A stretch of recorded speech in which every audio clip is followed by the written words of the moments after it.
Good morning.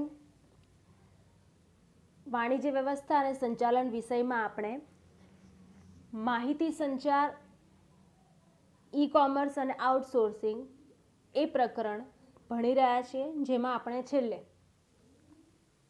માહિતી સંચારનો અર્થ અને માહિતી સંચારની પ્રક્રિયાના સોપાનો વિશે વાત કરી ચૂક્યા.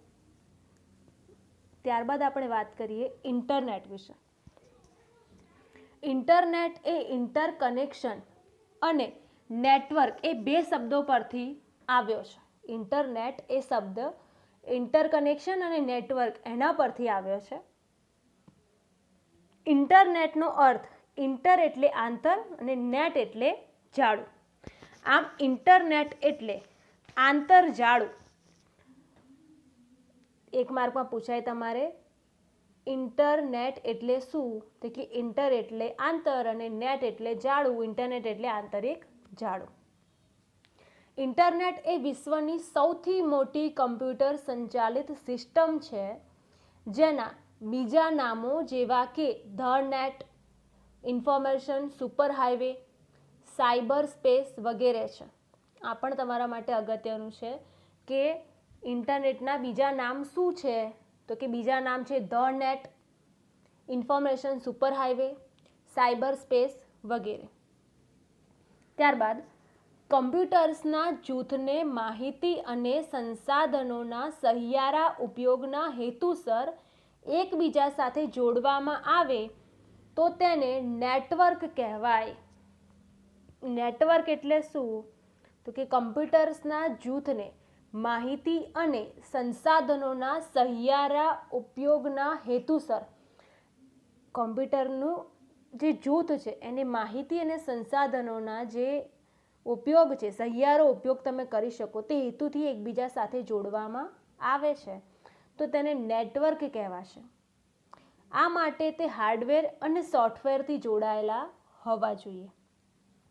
આમ બે કે તેથી વધુ કમ્પ્યુટર્સ વચ્ચેના આંતર જોડાણ ધરાવતા તંત્રને કમ્પ્યુટર નેટવર્ક કહેવાય. આમ બે કે તેથી વધુ કમ્પ્યુટર્સ વચ્ચેના આંતર જોડાણ ધરાવતા તંત્રને કમ્પ્યુટર નેટવર્ક કહેવાય. આ કમ્પ્યુટર્સ કોઈ બિલ્ડિંગના એક ઓરડામાં પાસે હોય, વિશાળ જગ્યામાં પથરાયેલી જુદી જુદી ઓફિસમાં હોય કે દૂરના સ્થળે પણ હોઈ શકે. આમ નેટવર્કનો વિસ્તાર પાસેના કમ્પ્યુટર્સથી લઈને વિશ્વના વિસ્તારોને આવરી લે છે. કમ્પ્યુટર્સના નેટવર્કનું નેટવર્ક એટલે ઇન્ટરનેટ. ઇન્ટરનેટની માલિકી કોઈ ધરાવતું નથી.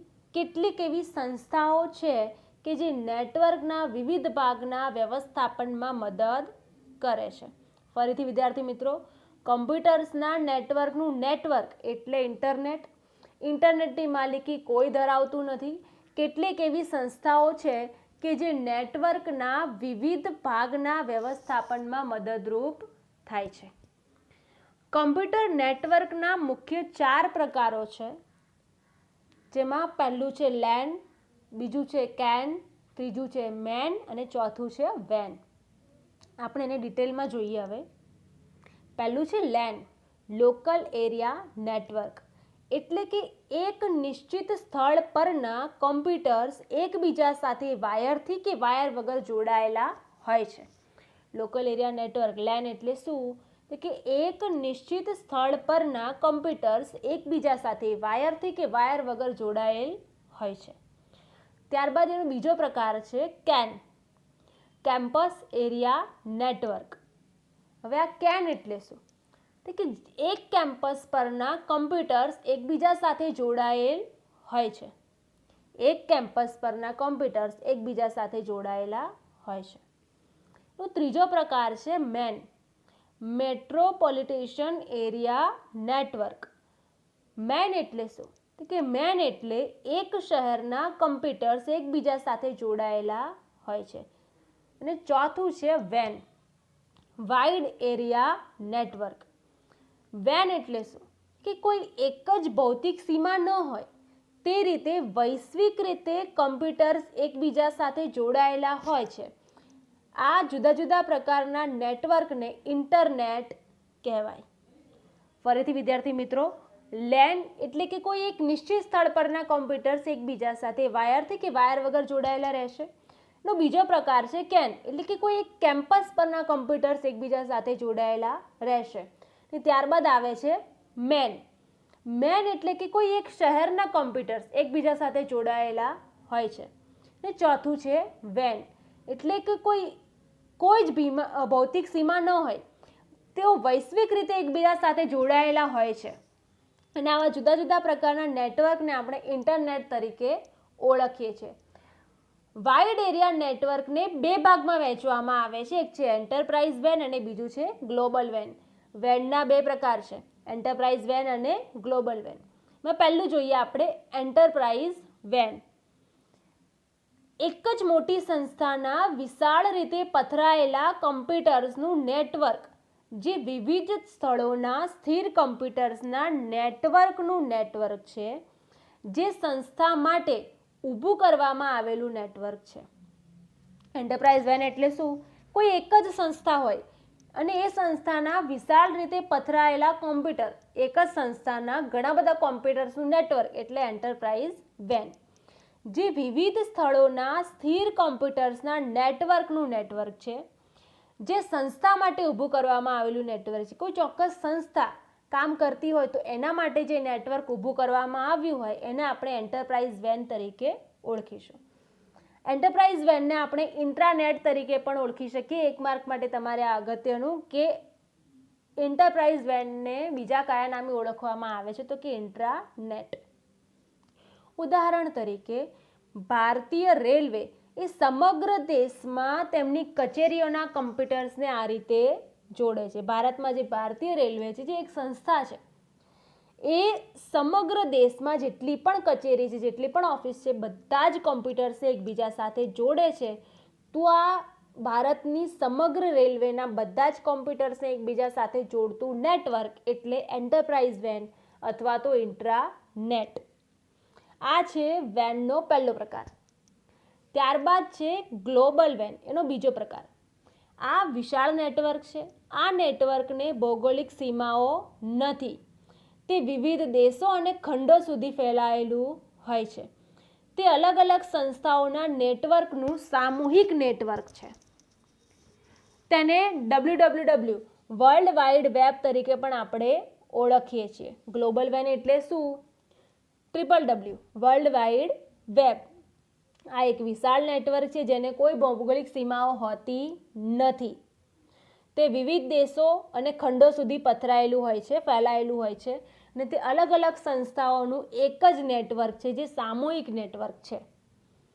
તો વિદ્યાર્થી મિત્રો, તમારા માટે 2 માર્કનો અગત્યનો સવાલ કે કોમ્પ્યુટર નેટવર્કના પ્રકારો જણાવો, તો આ 4 પ્રકારો તમારે જણાવવાના રહેશે: લેન, કેન, મેન અને વેન. ત્યારબાદ 2 માર્કમાં અલગથી આ પણ પૂછાઈ શકે કે વેનના 2 પ્રકારો જણાવો, એન્ટરપ્રાઇઝ વેન અને ગ્લોબલ વેન. તો એ તમારે તૈયાર કરવાના રહેશે. ત્યારબાદ આગળ જોઈએ આપણે. પ્રવર્તમાન સમયમાં ઇન્ટરનેટની સેવા આપનારી સંસ્થાઓએ ટેલિફોનની જરૂરિયાત દૂર કરીને પોતાની અલગ સંદેશાવ્યવહારની વ્યવસ્થા ઊભી કરી છે. અનેક જાણીતી સંસ્થાઓએ અનેક કોમ્પ્યુટર્સને પરસ્પર જોડીને તેનું જાળું બનાવીને આ રીતે જોડાયેલા કોમ્પ્યુટર્સ સાથે માહિતીની આપ-લેમાં ઉપયોગી બની છે. આમ ઇન્ટરનેટ એટલે કોઈ એક મધ્યસ્થ સંસ્થા દ્વારા ટેલિફોનની મદદથી, કેબલના ઉપયોગથી કે ઉપયોગ વગર સંદેશાવ્યવહારના ઉપગ્રહની મદદથી સંદેશાવ્યવહાર માટે રચાયેલું કોમ્પ્યુટર્સનું જાળું. આ ઇન્ટરનેટનો બીજો અર્થ થયો. ઇન્ટરનેટ એટલે શું? તો કે કોઈ એક મધ્યસ્થ સંસ્થા દ્વારા ટેલિફોનની મદદથી કે મદદ વગર સંદેશાવ્યવહારના ઉપગ્રહની મદદથી સંદેશાવ્યવહાર માટે રચાયેલું કોમ્પ્યુટર્સનું જાળું. આગળ જોઈએ. ઇન્ટરનેટ શબ્દ ચિત્ર, દ્રશ્ય, શ્રાવ્ય, દ્રશ્ય તેમજ શ્રાવ્ય, અંક વગેરે સ્વરૂપમાં રહેલી માહિતીનું આદાન પ્રદાન કરી શકાય છે. એવું કહે છે કે તમારે ઇન્ટરનેટ દ્વારા શેનું આદાન પ્રદાન કરી શકો, શેની લેવડ દેવડ કરી શકો, આપ-લે કરી શકો? તો કે ઇન્ટરનેટ દ્વારા તમે બધું જ, શબ્દ એટલે કે ટેક્સ્ટ, ચિત્ર એટલે કે પિક્ચર, દ્રશ્ય અને શ્રાવ્ય એટલે કે ઓડિયો વિઝ્યુઅલ, દ્રશ્ય એટલે કે માત્ર વિઝ્યુઅલ, તેમજ શ્રાવ્ય એટલે માત્ર ઓડિયો પણ, અને સાથે સાથે અંક એટલે ન્યુમેરિક વગેરે સ્વરૂપમાં રહેલી માહિતીનું તમે આદાન પ્રદાન કરી શકો છો. ઇન્ટરનેટ દ્વારા 3 પ્રકારના મુખ્ય કાર્યો કરવામાં આવે છે.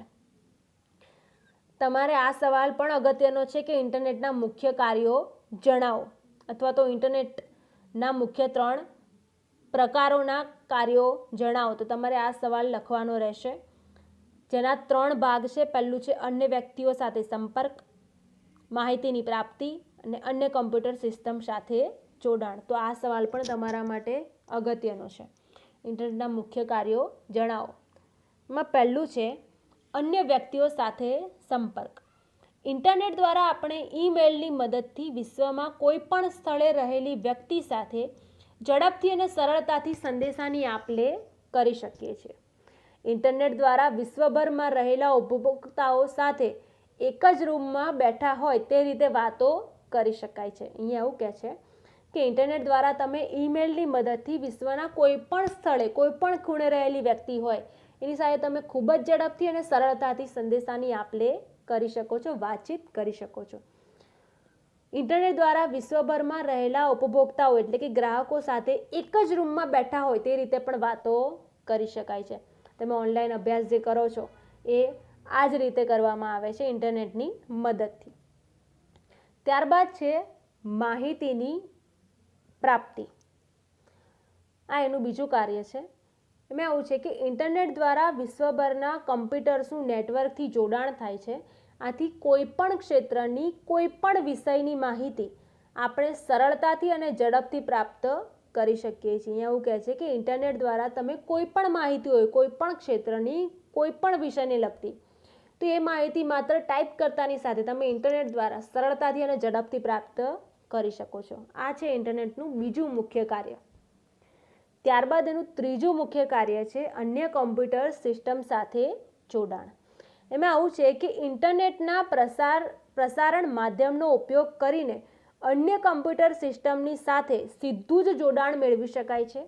ઉદાહરણ તરીકે બેન્કિંગ સુવિધાઓ ઓનલાઈન પ્રાપ્ત બની ગઈ છે. એક ક્લિક કરતાની સાથે મોબાઈલમાં તમે તમારા વ્યવહારોની આપ-લે કરી શકો છો.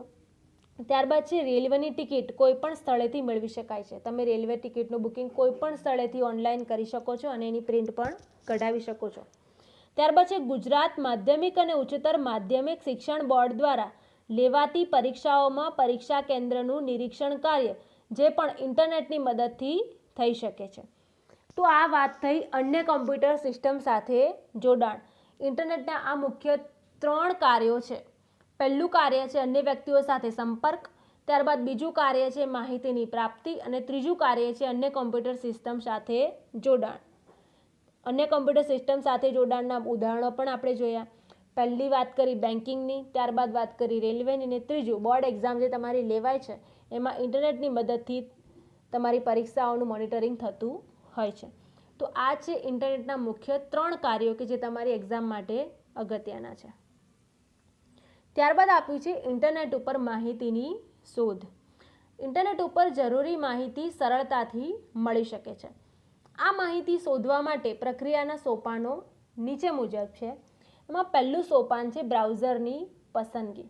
હવે ઇન્ટરનેટ ઉપર તમારે કોઈ માહિતી શોધવી હોય તો સૌપ્રથમ તમે એનું બ્રાઉઝર નક્કી કરશો કે તમે શેના દ્વારા માહિતી શોધશો.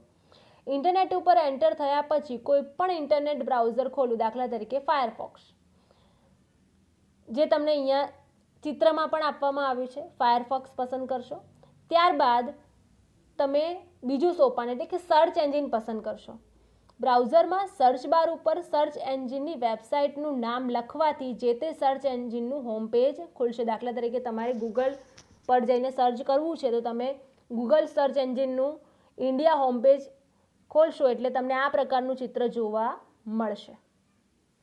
ત્યારબાદ ત્રીજું સોપાન છે એનું જરૂરી માહિતી સર્ચ બારમાં એન્ટર કરવી. આ સર્ચ એન્જિન હોમ પેજના સર્ચ બારમાં જે વિષયની માહિતીની આવશ્યકતા હોય એટલે કે તમારે જે માહિતી જોઈતી હોય તે માહિતી તમે સર્ચ ટેક્સ્ટ બોક્સમાં એન્ટર કરશો. દાખલા તરીકે લાયન, તો લાયન વિશેની તમારે માહિતી જોઈતી હોય તો તમારે ત્યાં લાયન LION એવું ટાઈપ કરવાનું રહેશે, જેમાં તમને નીચે મુજબનું ચિત્ર જોવા મળશે. ત્યારબાદ છે સોપાન 4 વેબસાઇટ પસંદ કરવી. હવે ઉપર જેમ આપણે જે પેજમાં જોયું કે પેજના સર્ચ બટન ઉપર ક્લિક કરવાથી લાયન વિશેની માહિતી દર્શાવતી વેબસાઇટની યાદી ખુલશે, જે આપણે નીચે મુજબના ચિત્રમાં જોઈ શકીએ છીએ. વિકિપીડિયા છે, બેઝિક ફેક્ટા છે, આ ઘણી બધી વેબસાઇટ છે કે જેના ઉપર તમને લાયન વિશેની માહિતી મેળવી શકો છો. તો આમાંથી કોઈ પણ એક વેબસાઇટની તમે પસંદગી કરશો. સોપાન 5 છે જરૂરી માહિતી પ્રાપ્ત થવી. હવે લાયન વિશેની વેબસાઇટની યાદીમાંથી યોગ્ય વેબસાઇટ પર ક્લિક કરવાથી જે તે વેબસાઇટ ખુલશે અને વેબસાઇટ ઉપર ઉપલબ્ધ હશે તે માહિતી તમને જોવા મળશે. જો લાયનની વિવિધ પ્રકારની ઇમેજીસ જોવી હોય તો તમે સ્ક્રીન ઉપર ઇમેજીસ ઉપર ક્લિક કરવાથી લાયનની વિવિધ ઇમેજીસ પણ તમે જોઈ શકો, જે નીચે મુજબના ચિત્રમાં દર્શાવેલી છે. આ ખૂબ જ સીધી અને સરળ વસ્તુ છે જે તમે જાતે કરી ચૂક્યા છો અથવા તો કરી હશે જ. તમને આવડતું જ હશે કે તમારે કોઈપણ ઇન્ટરનેટ ખોલીને તમારે કોઈપણ માહિતી કઈ રીતે મેળવવી. સર્ચ કરવા માટે તમારે જે પણ માહિતી જોઈતી હોય તમે ટાઈપ કરશો, તેના માટેની અલગ અલગ વેબસાઇટનું લિસ્ટ તમારી નજર સમક્ષ આવશે અને તેમાંથી તમારે કોઈ એક વેબસાઇટ પસંદ કરીને તે વેબસાઇટ ઉપર જઈને તમારે ઓલ એટલે કે બધા જ પ્રકારની માહિતી જોતી હોય, ન્યૂઝ માટેની માહિતી જોતી હોય કે પછી મેપમાં જોવું હોય કે પછી તમારે ઇમેજીસ જોવા હોય તો એવી ઘણા બધા એવા 4 કે 5 ઓપ્શન તમને આપેલા હશે અને એમાંથી તમે કોઈ એક ઓપ્શન પસંદ કરશો. દાખલા તરીકે તમે અહીંયા ઇમેજીસ એવું ઓપ્શન પસંદ કર્યું છે તો લાયનની ઘણી બધી ઇમેજીસ તમને એકસાથે જોવા મળશે. આ રીતે ઇન્ટરનેટ ઉપર કોઈપણ ક્ષેત્રની કોઈપણ માહિતીની આવશ્યકતા હોય તો તે માહિતી ટેક્સ્ટ, ઇમેજીસ કે વિડીયો જેવા સ્વરૂપે વિવિધ વેબસાઇટમાંથી પ્રાપ્ત થઈ શકે છે. ફરીથી વિદ્યાર્થી મિત્રો, આપણે આજે શેના વિશે અભ્યાસ કર્યો? પહેલાં તો વાત કરીએ આપણે ઇન્ટરનેટ વિશે. ઇન્ટરનેટ એટલે શું તેના વિશે માહિતી મેળવી. ત્યારબાદ કમ્પ્યુટર નેટવર્કના જે મુખ્ય 4 પ્રકારો છે તેના વિશે વાત કરી. લેન, કેન, મેન અને વેન. વેનના 2 પ્રકારો છે, એન્ટરપ્રાઇઝ વેન અને ગ્લોબલ વેન. ત્યારબાદ તમારી એક્ઝામ માટે અગત્યનો સવાલ એટલે કે ઇન્ટરનેટના મુખ્ય કાર્યો જણાવો. અન્ય વ્યક્તિઓ સાથે સંપર્ક, માહિતીની પ્રાપ્તિ અને કમ્પ્યુટર સિસ્ટમ સાથે જોડાણ, તેના વિશે વાત કરી. ત્યારબાદ વાત કરીએ આપણે ઇન્ટરનેટ ઉપર માહિતીની શોધ અને તેના અલગ અલગ સોપાનો. તો આપણે આજે અહીંયા સુધી રાખીશું. આગળનો જે સવાલ છે તમારો ઈ-કોમર્સ, એ આપણે એના પછીના લેક્ચરમાં શીખીશું.